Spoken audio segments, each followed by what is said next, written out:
So, I'm Miko, one of the founders of Kyro Distillery. I'm the local guy from here, and I used to be the distillery manager for 8 years and now responsible for our sales in Europe and Africa and Middle East. So when you first started the company, are you at the success? You probably had a vision in mind. I'm going to be this successful or this successful. You've been around for 10 years? Yeah. Are you as successful now at the 10-year mark as you hoped you would be at the very beginning? We never imagined that it could be something like this. Never imagined. You know? Very nice. My biggest dream was that if I could work here someday, that I wouldn't need to work in an energy company. That I really liked that job, but it was kind of an entrepreneurial goal that I could work in the company. And currently we have 35 boys and girls in the company as a whole. So nice. So daughter, yes. 2.5 months, will she one day work for the company? Hopefully. We'll see. So is the goal here for this to transition for 100 years on? That would be nice. awesome. That would be awesome. What's your favorite part of working here, of owning a distillery?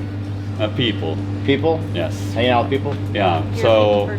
Yeah, I really enjoy to work with the guys and girls that we have in the company, but also the whole industry is so wonderful as a whole. So, if you could go back in time and say, "Hey, don't do this," what's the one piece of advice you'd give yourself 10 years ago? That's a good one. Like the biggest mistake from bringing the company up, or? Well, we asked Jonathan Licorice, who owns Iron Root, this, and he said I would not use the people who made his column stills. Yeah. Didn't install them right, and when they turned them on, they imploded. Oh, really? And they came back, fixed it, turned it on, and then imploded a second time. Oh, really? So he said I would not hire that company. But if you could give yourself a piece of advice, what would it be? If you could go back and turn back time.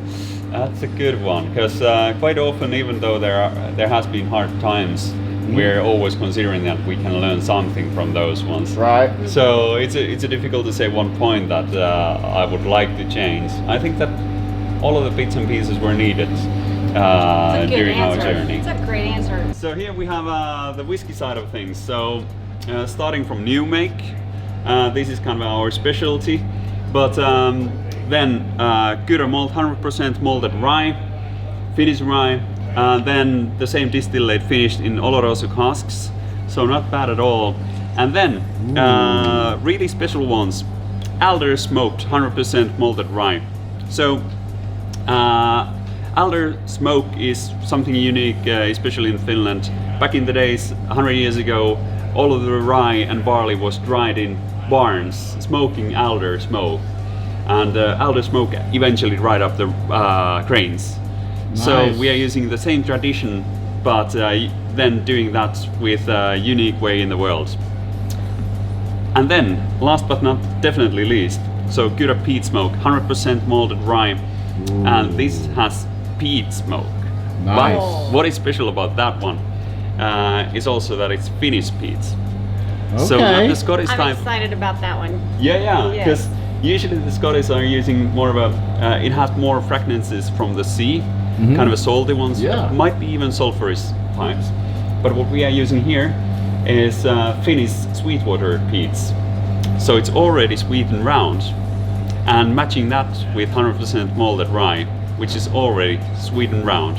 Nice. So it's really nice marriage. Is this in the States yet? No, not yet. Okay. It's gonna come there. When? Yay. Next year. Next year. Next year. Okay. Yeah. Okay. Very nice. What makes Finnish rye better than, like, say, rye from the United States? Yeah, actually it was really interesting when we went to US and asked from the guys who were doing rye whiskies there, and that where would you like to source your rye? They said that Northern Europe. Nice. And there are a couple of reasons for it. So first of all, that as rye doesn't have a cover as per se, but in the outer shell of rye it has all of the taste flavors. So the smaller the size of the rye, the more it has taste per kilo. American rye is really nice and big, but the Finnish rye is really tiny. So it has a lot more taste per kilo. Oh, okay. Then the other factor is that in Finland we don't have a long summer, but we have intensive light during the summer. We are having nightless nights during midsummer and so on. Okay. So that intensifies all of the taste aromas. Oh, I bet it does. In berries, in grains, and so on. So we are having really tasty products.